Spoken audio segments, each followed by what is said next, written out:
حامدا و مصلیہ و مسلمہ اما بعد فاعوذ باللہ من الشیطان الرجیم بسم اللہ الرحمن الرحیم اہدنا الصراط المستقیم صدق اللہ العظیم اللہم صلی علی سیدنا و مولانا محمد معدن الجود والکرم وآلہ وبارک وسلم۔ محتشم سامعین و ناظرین حضرات، پچھلے کئی دروس کے اندر زبان کی آفات کے متعلق ہم آپ سے گفتگو کر رہے ہیں۔ آج کی اس نشست کے اندر زبان سے پیدا ہونے والی 16ویں آفت کا ہم ذکر کریں گے۔ زبان سے پیدا ہونے والی 16ویں آفت جو ہے وہ ہے گفتگو میں چھوٹی چھوٹی اغلاط غلطیاں جو ہیں ان سے لاپرواہی اختیار کرنا، اور بالخصوص ایسی گفتگو کہ جس کا تعلق اللہ رب العزت اور اللہ رب العزت کی صفات کے متعلق ہو، تو اس گفتگو کے اندر جو اغلاط آتی ہیں، غلطیاں آتی ہیں، ان سے لاپرواہی اختیار کرنا یہ بہت خسارے کا، نقصان کا سودا ہے۔ حضرت حذیفہ رضی اللہ تعالیٰ عنہ سے روایت ہے، نبی رحمت شفیع معظم کریم لجپال آقا علیہ السلام کا فرمان ذیشان ہے، حضور نے ارشاد فرمایا، تم یوں نہ کہو کہ جو اللہ چاہے اور میں چاہوں۔ ایسا کہنے سے حضور نے منع فرمایا، بلکہ تم یوں کہو کہ جو اللہ چاہے پھر میں وہ چاہوں۔ اچھا، ایسے کیوں فرمایا؟ اور کی بجائے پھر کو کیوں ذکر فرمایا؟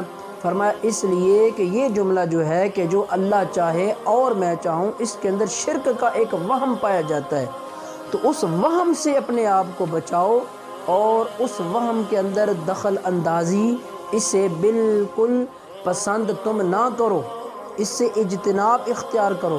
اس واسطے فرمایا کہ تم ایسے کہو کہ جو اللہ چاہے پھر میں وہ چاہوں۔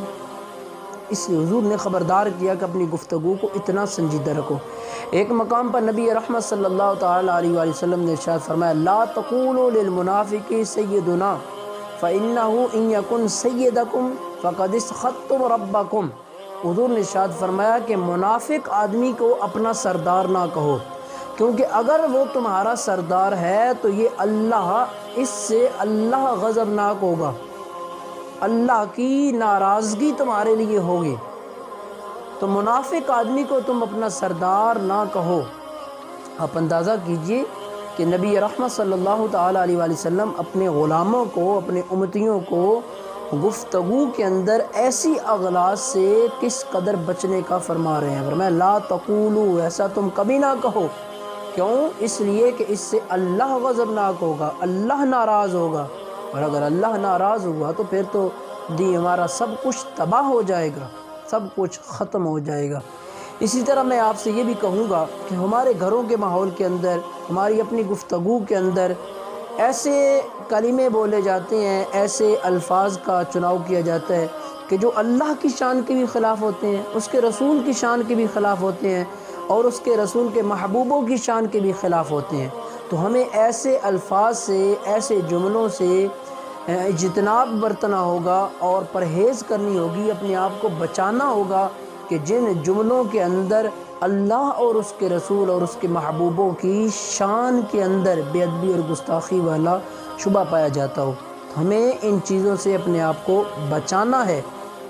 زبان سے پیدا ہونے والی یہ آفت یہ اس قدر خطرناک ہے کہ یہ انسان کو، حضرت انسان کو اور بالخصوص مسلمان کو یہ جہنم کی طرف لے کر جا رہی ہوتی ہے، اور بندہ سمجھ رہا ہوتا ہے کہ شاید وہ بڑی اچھی گفتگو کر رہا ہے اور وہ خود ایسا ہے ویسا ہے، جبکہ وہ اپنا راستہ غلط اختیار کر چکا ہوتا ہے۔ تو ہمیں چاہیے کہ ہم اس آفت سے اپنے آپ کو بچائیں اور اپنے رب کی طرف رجوع کریں۔ اللہ رب العزت ہمیں اس آفت سے بچنے کی توفیق عطا فرمائے۔ آمین بجاہ النبی الکریم وعلی آلہ